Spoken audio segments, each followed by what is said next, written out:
Jadi dalam video kali ini saya akan membahas mengenai topik yang sangat menarik, yaitu potensi bahasa Indonesia bisa menjadi bahasa internasional. Jadi, bahasa Indonesia ini bukan hanya sekedar alat komunikasi di dalam negeri, tetapi memiliki potensi yang sangat luas untuk dikenal dan digunakan oleh masyarakat dunia. Mari kita bahas bersama. Bahasa Indonesia adalah bahasa resmi negara kita yang berasal dari bahasa Melayu. Bahasa ini sudah menjadi simbol persatuan sejak Sumpah Pemuda pada tanggal 28 Oktober 1928 saat para pemuda menyatakan tekadnya untuk menjadikan bahasa Indonesia ini sebagai bahasa persatuan.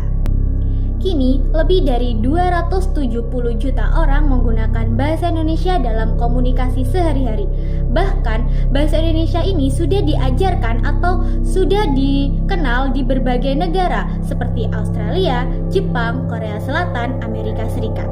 Hal ini menunjukkan bahwa bahasa Indonesia ini sudah mendapatkan perhatian di dunia internasional. Ada beberapa alasan loh mengapa bahasa Indonesia ini berpotensi untuk menjadi bahasa internasional. Yang pertama, jumlah penutur yang sangat banyak. Bahasa Indonesia telah digunakan oleh lebih ratusan juta orang di Indonesia, bahkan sudah digunakan di beberapa negara. Hal ini menunjukkan bahwa bahasa Indonesia sebagai penutur bahasa yang terbanyak. Yang kedua, strukturnya mudah dipahami.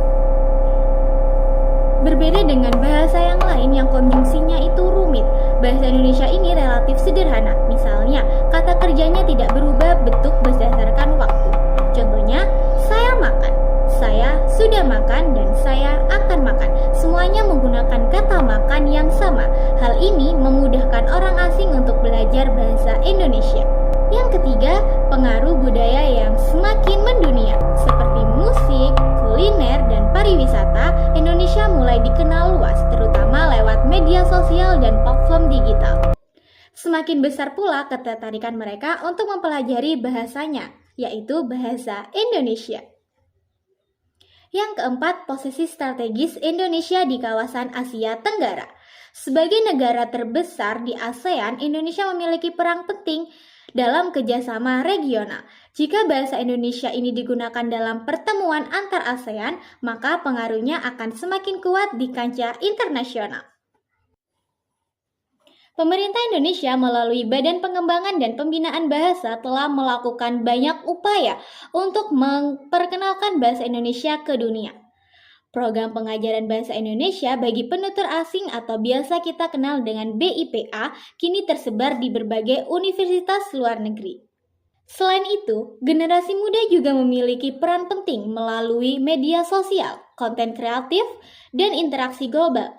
Kita bisa memperkenalkan keindahan bahasa Indonesia kepada dunia, misalnya dengan membuat vlog, lagu, atau bahkan puisi dengan menggunakan bahasa Indonesia disertai dengan terjemahannya. Tentu saja, kita mempunyai tantangan yang harus dihadapi, seperti kurangnya promosi internasional dan dominasi bahasa Inggris. Namun, hal ini justru menjadi motivasi kita untuk terus memperjuangkan agar bahasa Indonesia semakin dikenal dunia. Harapannya, di masa depan, bahasa Indonesia ini bisa menjadi bahasa pengantar internasional, seperti yang kini dimiliki oleh bahasa Inggris, Mandarin, dan Spanyol. Dengan kerjasama antara pemerintah, akademisi, dan masyarakat, impian itu bukan hal yang mustahil. Sebagai generasi muda Indonesia, kita harus bangga menggunakan bahasa Indonesia. Dengan berbicara dan menulis dalam bahasa Indonesia yang baik dan benar, kita turut menjaga dan memajukan bahasa kita agar semakin dikenal dunia. Mari kita buktikan bahwa bahasa Indonesia bukan hanya indah tetapi juga bernilai global. Terima kasih sudah menonton dan jangan lupa untuk like, share, dan subscribe agar bahasa Indonesia dikenal dan berpotensi untuk menjadi bahasa internasional. Sampai jumpa!